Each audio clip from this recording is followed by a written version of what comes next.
Pour ma part et pour bon nombre d'enseignants d'université, je crois que nous avons reçu cette décision avec beaucoup de satisfaction. Satisfaction en ce sens que les réceptions, les offrandes, les cadeaux que les étudiants sont amenés à donner aux membres du jury, ça fait partie de ce que je peux appeler une tradition des années 60, tradition universitaire des années 60, que les générations montantes ont pris, ils ont hérité de cela, et puis ça a été institué dans les pratiques de soutenance.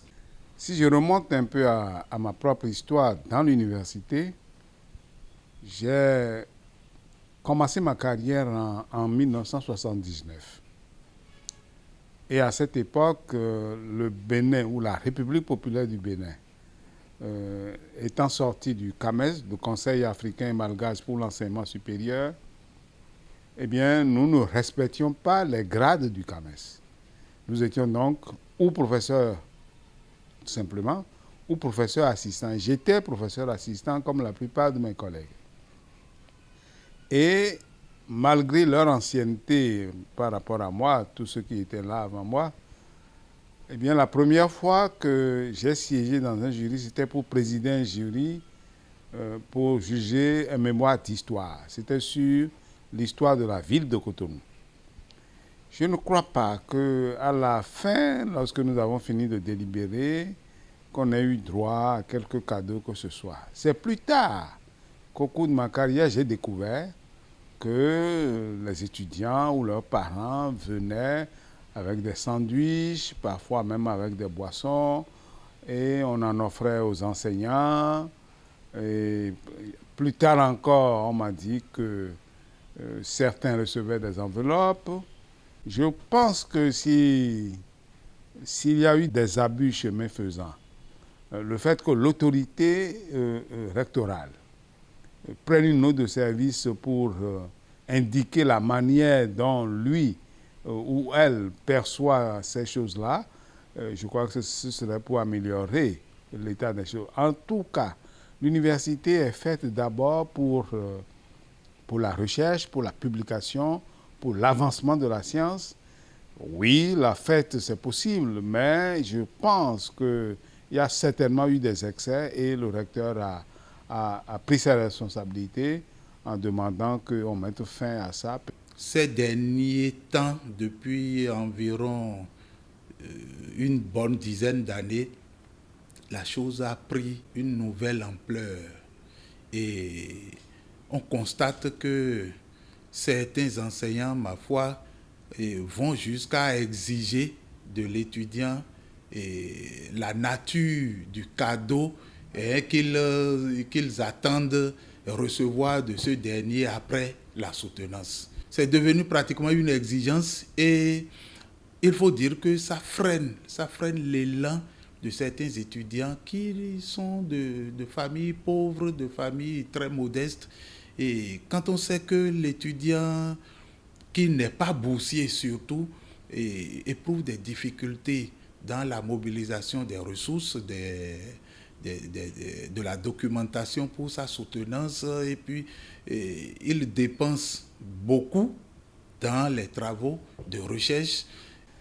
Quand j'ai été étudiant moi-même en France et que j'ai soutenu, je n'ai jamais vu faire des choses comme ça. Et aucun membre du jury ne s'attend à rien lorsqu'on a fini de soutenir. Je ne sais pas si, en se retirant dans la salle des professeurs, il s'offre quelque chose, mais je n'ai pas vu d'étudiants devant offrir des choses aux membres du jury après une soutenance. Et donc, personnellement, j'ai vécu ces choses-là qui se sont aggravées au fil des années, les cadeaux devenant plus importants les uns que les autres. Et bon, moi, je n'avais pas vocation à me prononcer sur ça. J'avais mon attitude personnelle, mais l'affaire suivait son cours. Ça n'a pas un impact direct sur la note ou la mention à attribuer par les membres du jury, mais c'est que dans certains cas, je dis bien dans certains cas, surtout dans les cas de soutenance de thèse, par exemple, les membres du jury peuvent être amenés à connaître la nature du cadeau qu'ils attendent à la fin de la soutenance. Et certains de nos aînés enseignants nous racontent quand ils vont à l'extérieur. Il faut dire aussi que le principe, la chose n'est pas propre aux Béninois, c'est pas propre au Bénin. Ça se passe un peu partout dans la sous-région.